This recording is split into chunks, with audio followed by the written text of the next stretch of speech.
নুরুল হাসান সোহানকে নিয়ে কি এখনো ভাবার সময় আসেনি? শুধুমাত্র কিপিং কোটায় কোনো খেলোয়াড়কে বিশ্বকাপের মতো মঞ্চে খেলানো কতটুকু যৌক্তিক?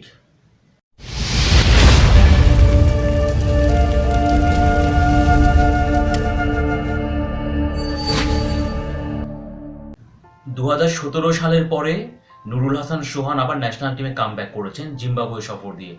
ওকে ফাইন, জিম্বাবুয়ে সফরে একটা ইনিংস ছিল তার 8 বলে 16 রান, এরকম একটা ইনিংস ছিল।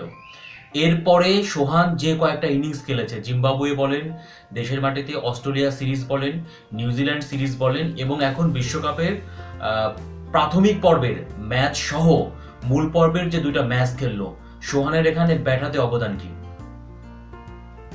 সোহানের পারফরমেন্সটা কি আমাকে বলেন। বিশ্বকাপের মতো মঞ্চে একটা খেলোয়াড়কে শুধুমাত্র কিপার কোটায় খেলানো হচ্ছে, মানে কেন, হোয়াই? টিম ম্যানেজমেন্ট সোহানের মধ্যে কি এমন দেখলো? নিঃসন্দেহে সোহান অ্যাজ এ কিপার হিসেবে নিঃসন্দেহে বাংলাদেশ দলের অন্যতম সেরা কিপার সোহান, কিন্তু শুধুমাত্র একজন মানে কি বলে কিপিং কোটায় কিভাবে একটা খেলোয়াড় ম্যাচের পর ম্যাচ, সিরিজের পর সিরিজ সুযোগ পেতে পারে? কিভাবে, মানে এটা কিভাবে সম্ভব? এটা সোহানের পারফরমেন্সটা কি? ব্যাট হাতে সোহানের পারফরমেন্সটা কি? সোহান যে পজিশনে ব্যাটিং করছে, 7 নম্বর যে পজিশনটা, মানে পজিশনটা, এই পজিশনটাকে কি মানে ফানি বলে মনে হয়, নাকি এই পজিশনটার কোনো গুরুত্ব নেই? সোহানকে কোন বিবেচনাতে শুধুমাত্র কিপার হিসেবে, মানে সোহান তো অ্যাজ এ যদি ব্যাটসম্যান আপনি যদি কাউন্ট করেন, সোহানের কি বাংলাদেশ দলে কোনো চান্স আছে? বাংলাদেশ দলে কিন্তু কোনো চান্স নেই। সোহান কি শুধুমাত্র খেলানো হচ্ছে কিপার কোটায়, কিন্তু কিপার কোটায় একটা খেলোয়াড়কে ম্যাচের পর ম্যাচ খেলানো কতটুকু যৌক্তিক? টিম ম্যানেজমেন্ট সোহানের মধ্যে কি এমন পেয়েছে? যদি এরকমটা হতো, বাংলাদেশ দলে কোনো কিপার নেই, তাহলে পারে ব্যাপারটা অন্যরকম হতে পারতো, কিন্তু প্রেক্ষাপট কি তাই? প্রেক্ষাপট কিন্তু এরকমটা না। বাংলাদেশ দলে যদি আপনারা দেখে থাকেন, বাংলাদেশ দলে এখন বাংলাদেশ দল আলটিমেটলি 3জন কিপার নিয়ে বাংলাদেশ দল মাঠে নামছে: মুশফিকুর রহিম, লিটন দাস এবং নুরুল হাসান সোহান।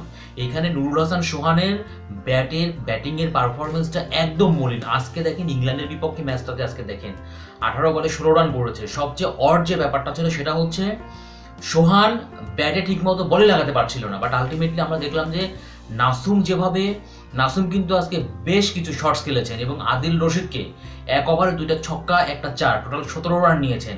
তাহলে পারে নাসুম যেখানে তার ব্যাটে বল লাগছিল, নাসুম যেখানে শটস খেলছিল, নাসুম যেখানে রান বের করতে পারছিল, বাট আলটিমেটলি আমরা দেখলাম কি সোহান এখানে সেলফিশের মতো আচরণ করেছেন।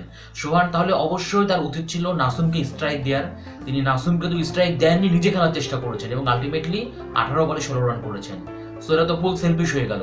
মানে ব্যাপারটা কিরকম ছিল? ব্যাপারটা এরকম ছিল, সোহান হয়তো মনে মনে ভেবেছেন যে আমি তো ব্যাটসম্যান, সো আমি খেলবো, কিন্তু উনি তো ব্যাটে বল লাগাতে পারছিলেন না।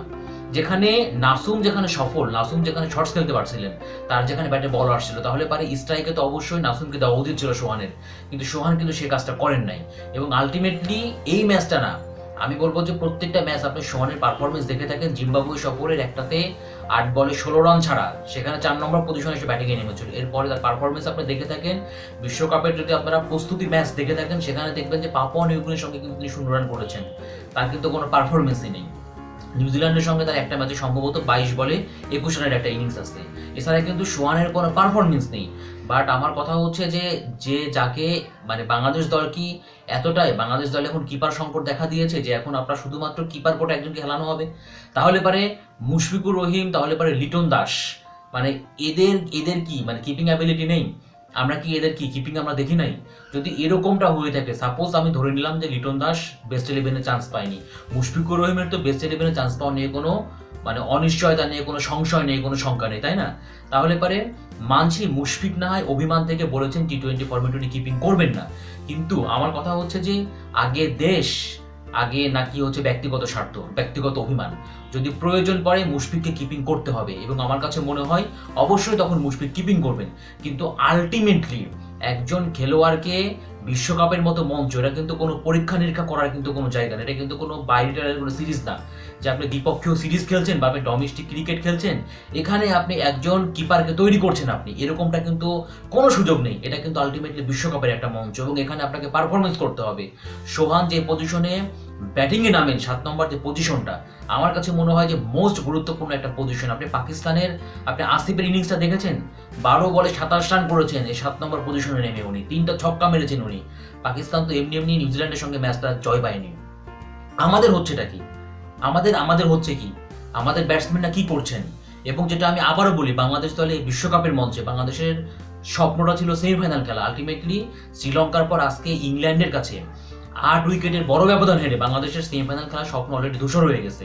ওকে ফাইন, বাংলাদেশের এখনো পরবর্তীতে যে কয়েকটা ম্যাচ বাকি আছে, আমার কাছে মনে হয় সোহানের জায়গাটা অবশ্যই ভাবতে হবে। শুধুমাত্র কিপার কোটায় কোনো খেলোয়াড়কে মানে খেলানোর মতো কোনো সুযোগ নেই, এবং যে টিমে 3জন কিপার অলরেডি আছেন, মানে 3জন কিপারকে একটা দলে কেন খেলাতে হবে? মুশফিকুর রহিম, লিটন দাস এবং সোহানকে কেন খেলাতে হবে, যেখানে সোহানের ব্যাটে কোনো রান নেই? টিম ম্যানেজমেন্ট তার মধ্যে কি এমন দেখেছেন যে তাকে বারবার করে এরকম সুযোগ দেওয়া হচ্ছে, বারবার করে তাকে কাউন্ট করা হচ্ছে? কিন্তু কেন, কি আছে তার মধ্যে, কি এমন আছে? আমার কাছে মনে হয় এই জায়গাটা অবশ্যই ভাবতে হবে। এবং সোহানকে অবশ্যই এখন সোহানকে ড্রপ দেওয়া উচিত।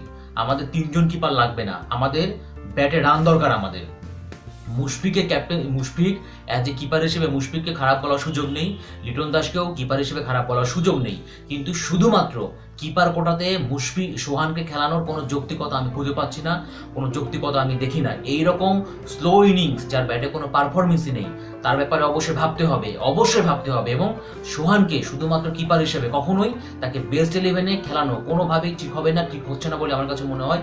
আবারও বলি, কোনোভাবে সেটা ঠিক হচ্ছে না। তো সোহানকে অবশ্যই, সোহানের ব্যাপারে সিদ্ধান্ত নিতে হবে টিম ম্যানেজমেন্টকে এখনই।